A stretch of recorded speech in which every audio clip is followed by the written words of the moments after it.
ಎಲ್ರಿಗೂ ನಮಸ್ಕಾರ. Japan chicken ತಿನ್ನೋದಕ್ಕೆ ಜಪಾನ್ಗೆ ಹೋಗ್ಬೇಕಾಗಿಲ್ಲ, ಬೆಂಗಳೂರಲ್ಲಿರೋ ಚಂದ್ರ ಲೇಔಟ್ ಬಂದ್ರೆ ಸಾಕು. ಏನ್ ಗುರು ಇವನು ಹಿಂಗೆ ಹೇಳ್ತವನೆ ಅನ್ಕೋತಿದ್ದೀರಾ? ನಿಜ ಗುರು, Chandra layout BMTC bus depot ಹಿಂದೆ ಇರೋ ಹೋಟೆಲ್ ಪ್ರಾಚೀನ.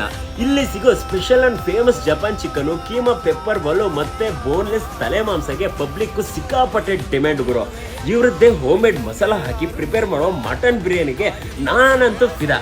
ಇವರ ಸ್ಪೆಷಲ್ ಫುಡ್ ನ ಈ ಸ್ಪೆಷಲ್ ಬಂಡಿಲಿ ಬೆಸ್ಟ್ ಟೇಸ್ಟ್ ಅಂಡ್ ಕ್ವಾಲಿಟಿ ಜೊತೆಗೆ ಕಡಿಮೆ ಬೆಲೆಗೆ ಕೊಡ್ತಿದ್ದಾರೆ. ಮಸ್ಟ್ ರೆಕಮೆಂಡೆಡ್ ಪ್ಲೇಸ್ ಗುರು. ಇವರ ಕಂಪ್ಲೀಟ್ ಡೀಟೇಲ್ಸ್ ಡಿಸ್ಕ್ರಿಪ್ಷನ್ ಅಲ್ಲಿ ಇದೆ, ಚೆಕ್ ಮಾಡಿ ಅಂತ ಹೇಳ್ತಾ ಮರಿದೆ ನಮ್ಮ ಪೇಜ್ ನ ಫಾಲೋ ಮಾಡಿ. ಕೊನೆ ತನಕ ವಿಡಿಯೋ ನೋಡಿ ಲೈಕ್ ಮಾಡಿದವ್ರಿಗೆ ಒಂದು ಬಿಗ್ ಥ್ಯಾಂಕ್ಸ್ ಗುರು.